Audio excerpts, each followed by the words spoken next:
What does it take to do the impossible? What does it take to achieve paradigm-shifting, never-seen-before breakthroughs? Again, I've worked with thousands and thousands of addicts. I've never met one in my entire life who said, I feel enough. But many who said, I don't feel enough. You know, I'm trying to fill this emptiness inside. You can't fix an emotional pain with stuff. I mean, obviously we think we can. We shop and buy stuff to fill up this pain.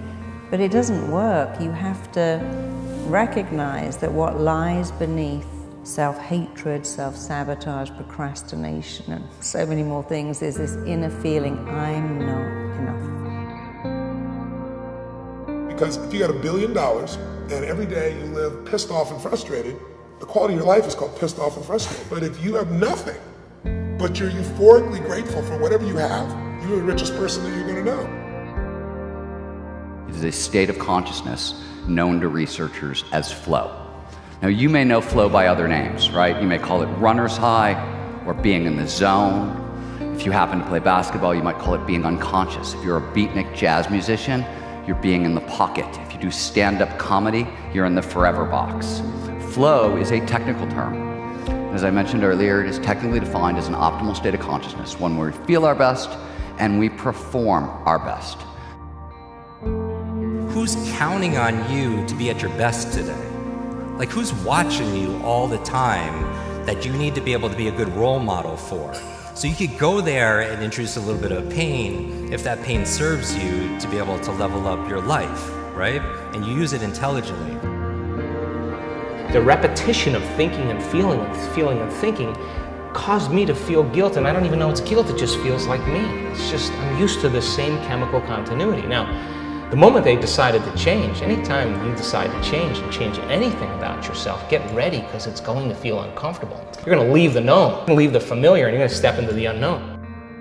So here's my advice to you, expect amazing things then. If what is expected tends to be realized, expect the best. Expect love and success and an amazing life, because you know what?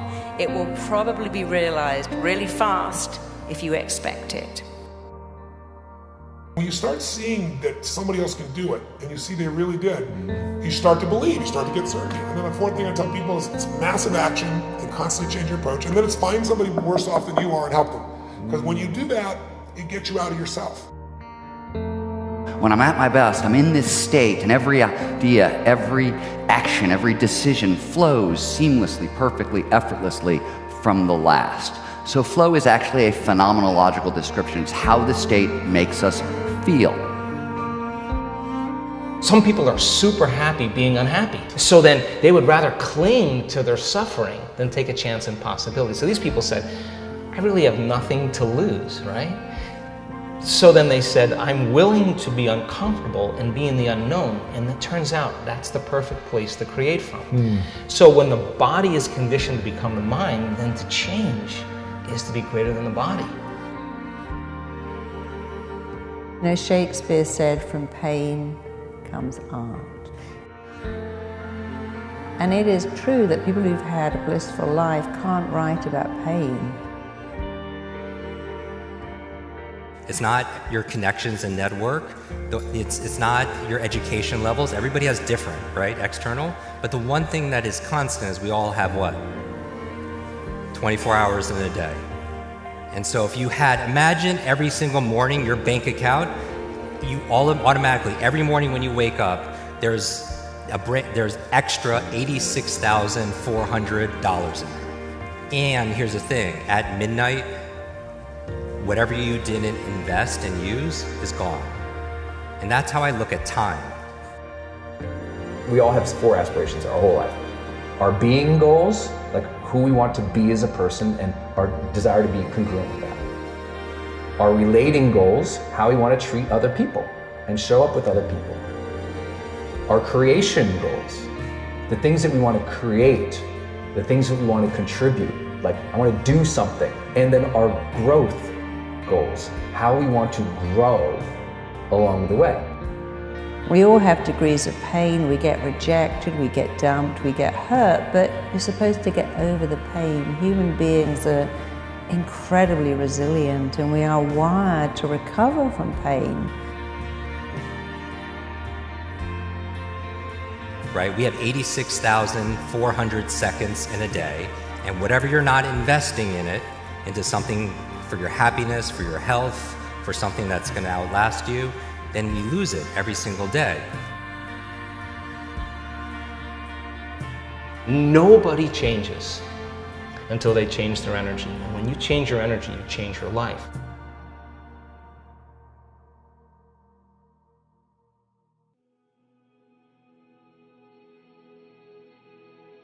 I'm useless, I'm spectacular, I'm terrified, I'm delighted. And by the way, fear and excitement are exactly the same. You can be on a fun fair screaming your head off and going, oh, look at that wheel. Are they scared or excited? I don't know. Do you? Because it's the same. When you're excited, you scream. And when you're scared, you scream.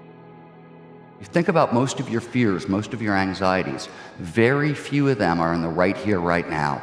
They're usually horrible things that happened in the past that we'd like to avoid happening again in the present, or they're scary things that maybe could happen in the future, right? And we'd like to steer around it. When we end up in the deep now, when time gets shut down in a flow state, anxiety disappears. Your stress hormones flood out of your system. I want to be a good person who's congruent and proud of myself. I want to relate with other people so there's deep, real, meaningful connections, love, and care. I want to create things that I feel like draw out my passions and make a difference. I want to grow into the best person I can. If we all have that same thing, what's the difference makers? Usually two things. Number one, did you take command? Then the other thing is community, the people that you're around.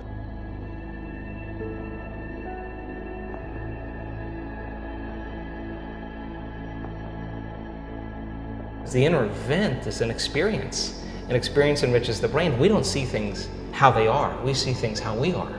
So as you begin to change your circuitry, you're going to perceive more of reality. And why? Because we probably perceive 1% of reality. So how do we begin to fully engage, right? What matters is the essence. What matters is, am I making a difference in the world? How can I begin to affect change and help people to heal or create a better life for themselves? The most important thing is to keep the most important thing the most important thing. We all need people in our life that encourage us.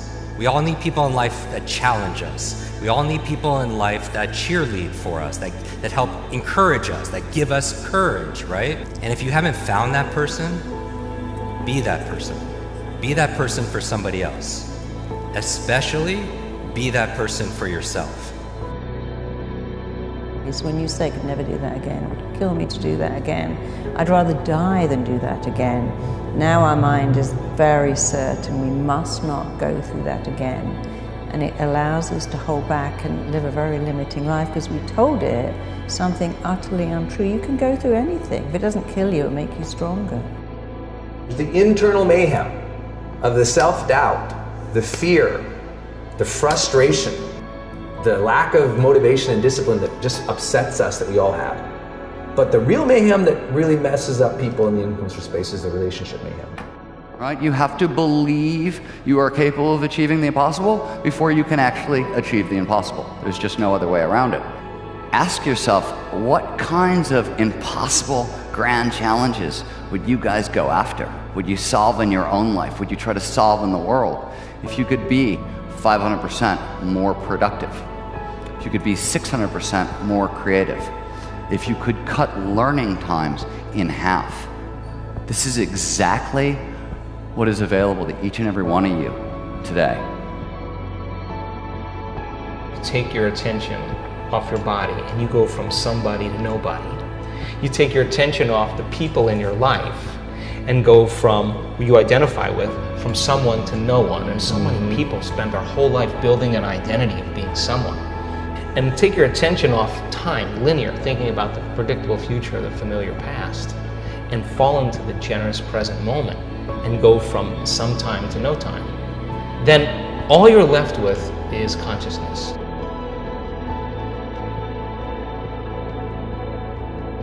You know, like living your dreams, let's be really frank, can be scary. But you know what's scarier? Not living them.